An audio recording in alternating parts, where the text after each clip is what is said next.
I send emails about 2 o'clock in the morning all the time. That's when I'm in front of the computer. Okay. All righty, gentlemen, if you're ready, it's about time to get started. So, do I have a motion that we go into conference, start the business meeting? Do I have a motion? Motion by Gary, a second by Rudy. All in favor? Aye. All opposed, like sign. Let me say thank you for each one of you coming out again this evening. And we had a good meeting last time as well. We appreciate everybody getting involved in what's going on. And keep the others encouraged too. I guess one of the first things I want to go ahead and vote on and get approved tonight is the video recording in case we run into some problem with YouTube as far as People's Privacy Act. So do I have a motion that everybody understands that the meetings can be recorded for other membership? So moved. A motion by David, second by Carlos. All in favor, say aye. All opposed? I'll just turn this None opposed? Well, Bill, you're the main one I got it focused on. All right, then I want to cover real quick the Roper Mountain Science Center Space Day that's coming up. John, Mr. Dillowin here is, I guess, been in charge of that for what, like 5 years or so. They've asked us to come back. We've made some contacts to different ones that are willing to fly. It's a very tight space, as John was letting me know. I think Fred's willing to come. And who was the other guy, Mark? Who was the other guy you mentioned? Carlos. So, but you had another one the other day when I talked to you on the phone. You asked him while you was there flying, whoever it was. At Blue Ridge. Mike. No, Mike. Mike. Mike Wilkie, yeah. Yep. So you vouch for him. You know, I don't know how tight it is. They say it's real tight flying. So. It is. That's okay. Mike, you control it. So is anybody else willing to go? It's March the 9th. What day of the week is that? Saturday. 9. Yeah. Yep. Yep. So that's for the pilots, the ones that you know are real familiar, or able to control their airplanes. That leaves me out. I'll bring my pits. Yeah, I'm bringing a little airplane. So I think they had a close call one time with a helicopter. So That was nothing. it was nothing. Okay, it was nothing then. Don't even bring that up. Nothing said about that. Okay, so it was that bad. I mean that good. No, I'm kidding. All right. So anyway, so we want to look at doing that. All right. So our next thing that we want to cover is the vote on opening the refundable project fund. But before we get into all that, what we're going to do is have Stephen read the minutes of last month. All right, yep, so minutes from January 21, 2019, we had 20 members in attendance. We received a refund check of $64.89 from Martin Electric due to discontinuation of service of the Highway 417 site. Mark Sumner reported no new news on the possible Green Pond area site. Then we moved into the Enry landfill site proposal. Some of the details of that, lease is $100 per year. We had several proposals, including consideration of personal donations, opening a second refundable bank account for these personal donations, offering exclusive electric paid space and field signage to hobby-related industries, local businesses, organizations in exchange for funding or assistance with field construction, and also seeking alternative funding sources such as GoFundMe. We received a tentative quote on runway and road construction. The road construction was $7,400 roughly. Runway was $7,900 roughly. I believe both those numbers have come down. We went from a 20-foot road to a 12-foot road, and there wasn't as much fill. We got a new estimate. Do we have a new estimate? So we'll have a new estimate tonight. All proposals concerning Enry were tabled for consideration of full membership. Personal donation forms were distributed. Freddie Davenport reported that work had begun on the former site. Roger McClone and Mark Sumner reported that the lawnmower had been serviced. John Horvath motioned that the meeting be adjourned, and that was it. Do we have a motion to accept the minutes? Second. All right. All in favor? Any opposed? All right, no opposition there. All right. So to have a motion, we accept the financial report as given. I got a motion by Bill Strong, a second by Steve and John. All in favor, say aye. All opposed, like sign. No opposition there. How you doing? Figured it'd be better to look at this from this way instead of back of your head. Go right ahead. All right. It's available. Cash read. Yeah. All right. As of right now, we have for our pledges $10,900. And actual cash that we have here, checks, is $2,100 as of right now. All right. Which is 19% of, we've already taken in 19% of our cash against people's pledges. All right. So do I have a motion that we go ahead and open the refundable project fund? So move. Got a motion by Stephen, a second by Stephen. All in favor?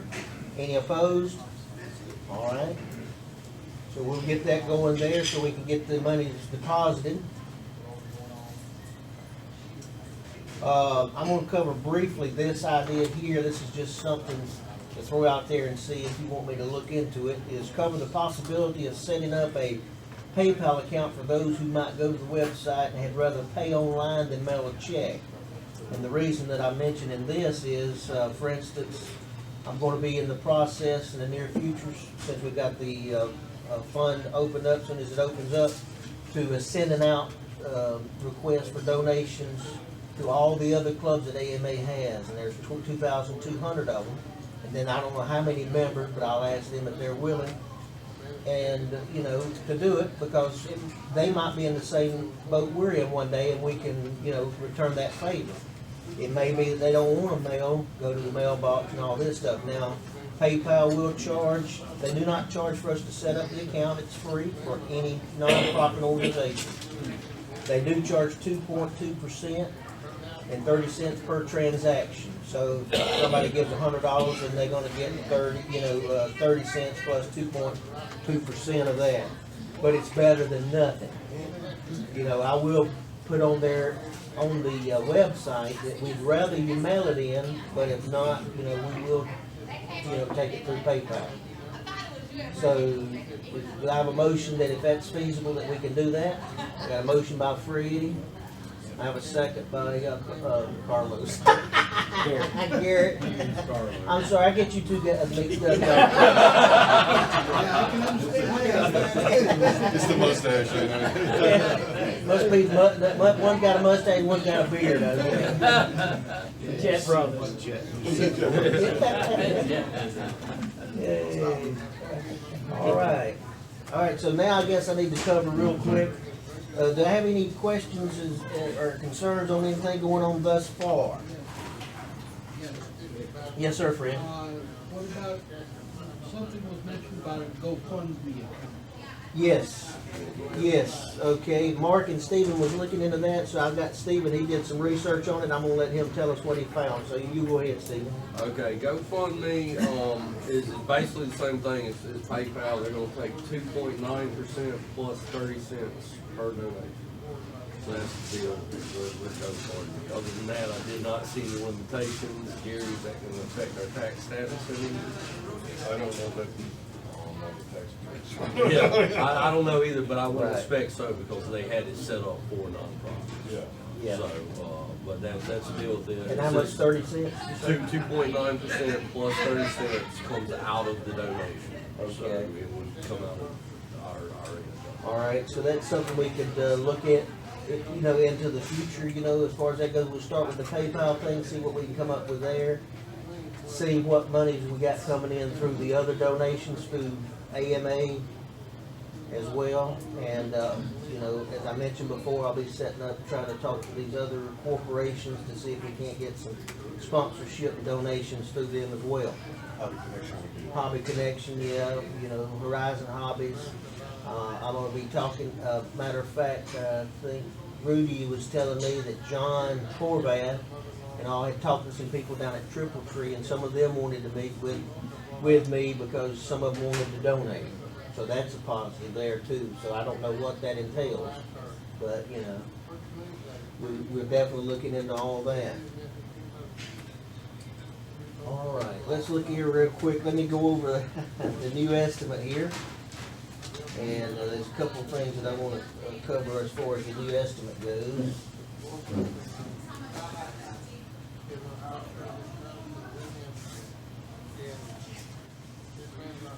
All right. So on the new estimate, what I told him I wanted to do is, and I'm covering a couple things with these statements here, is I wanted to know the total amount that it would cost us for both runways, even though we're probably not gonna do both runways. And you say, well, what's the reasoning behind that? Well, the reasoning behind that is when I send to AMA for the grant fund, they will give you 10% of the actual projected cost of what it's gonna cost you, which at a max of $3,000. $3,000. But, you know, $3,000 is $3,000 we don't have. So I wanted to get you know, the figure as much as I could as far as that goes. So when I send that in, and I have talked to Tony Stillman concerning it, even though we don't have the property.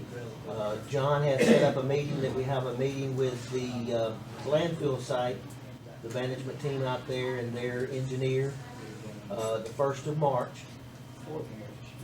Yeah, well, I meant first week in March, but yes, what'd you say, the 5th? Yeah, 5th of March is the actual date that we're gonna go out and speak with them and find out what they've got to say about that, as far as, you know, what our limitations are, what we can do, get some clarification on that. So then I'll be able to know other things to be able to pass on that. But the main runway, what I was trying to get to is the fact that I wanted to get, you know, a true estimate, you know, not something lowballed so low and then it be higher than what you thought it was going to be. But I wanted it to be true. But anyway, so the main runway, and John was right, it's not level. And so that's going to cost us more there. I have got a call into John Acre, H-C-R-E-E, and an email out to him. I haven't heard back from him yet. This is a guy that possibly knows somebody who has field dirt or can get us field dirt for free. Somebody deals with the Ryan Homes, I believe. Yeah. He works for Ryan Homes. Okay. John does? Yes. And when they develop the site, first thing they do is scrape up all the good soil, right? So they want to get rid of that. But then they also have the red clay, okay, where they have the level sites and all that they may be able to get rid of, right? And we have talked to his contractor that's doing the stuff out there, and he is willing to give us a half-decent price on hauling it, so that he, you know, with the downturn coming up, he can keep some people working, right? So Right, that's a good. possibility, okay? But the fill could be free, okay? Now, of course, that fill doesn't come all at once. Okay? They'll keep a lot of fill until the end of a particular project, you know, because they'll use fill here, there, and everywhere as they develop it. Right? And at the end, all of a sudden,